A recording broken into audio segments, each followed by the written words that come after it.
So I'm often asked, what are kidney stones? These are solid bits of material that come out of the urine, and they grow from the chemical constituents of the urine to form solid stones.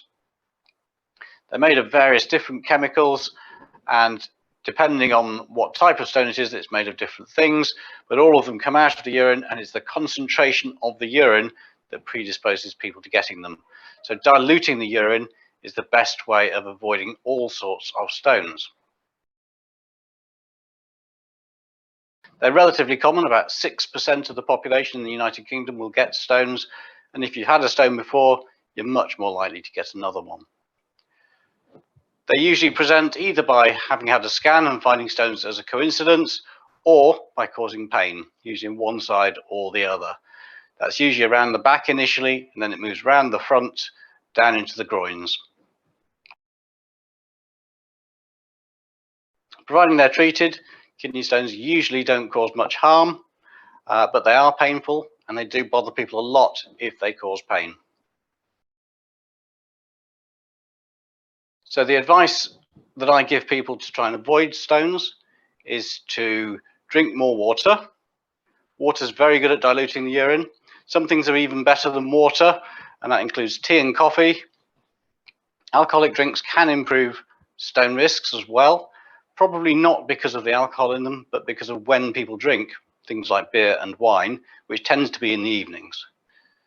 So we all concentrate our wee overnight so that we don't have to get up to pee during the night, and that concentration is what forms a stone.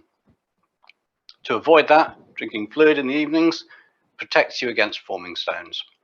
And so although alcoholic drinks can dehydrate you, that can be part of the fluids that you drink as well, and that prehydrates you before evening time, before bedtime, and helps to avoid stones. Even better probably is to substitute your alcoholic drink for water, squash, and decaffeinated tea or coffee.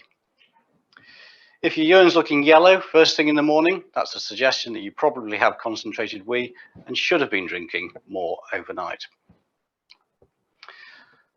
Spirits do dehydrate. They dehydrate more than any benefit of the fluid and are definitely bad for stones. There are other things that are bad for stones, which include sugar, and that increases certain types of stones, and too much vitamin C. Some of the things that contain a lot of sugar and vitamin C are fruit juices.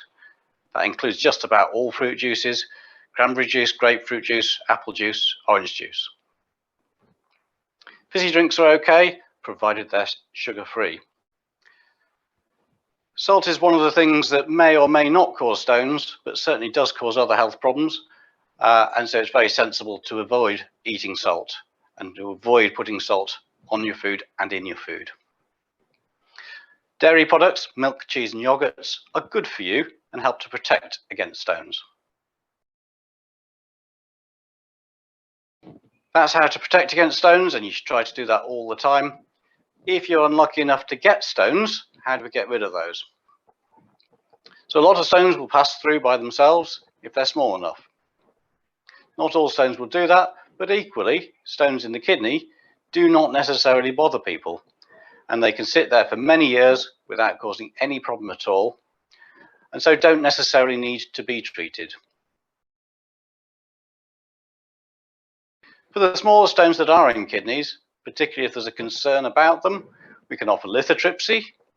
Lithotripsy is otherwise known as ESWL, or extracorporeal shockwave lithotripsy. This involves lying on a couch, a jelly pad on your back over the kidney where the stone is, and then using ultrasound to see where the stone is inside the kidney to target that shockwave onto the stone. Through about a 10 centimeter diameter pad, a jelly pad, on your back, the shockwave is transmitted into your back and then focused down onto the stone. That's delivered about 1 a second for 3,000 shocks.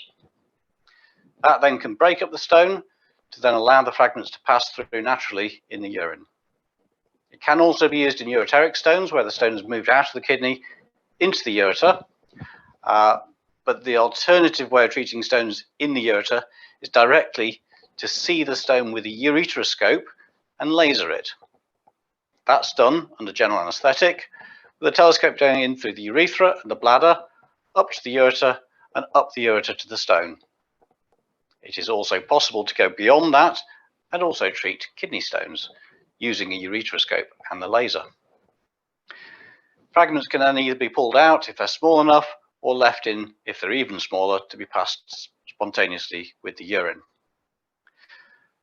The other approach to kidney stones is going directly in through the side with keyhole surgery called PCNL, or percutaneous nephrolithotomy, where a hole is drilled into the kidney and a tube put in there so that we can then drill out the stone and suck out the bits. That tends to be reserved for the most difficult to access or largest stones, particularly stones bigger than 2 centimeters in maximum dimension.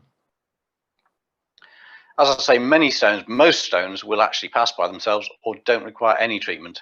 So just because you get a diagnosis of a stone doesn't mean you necessarily have to have any treatment for it. And the best way of managing stones is to avoid them in the first place by drinking plenty.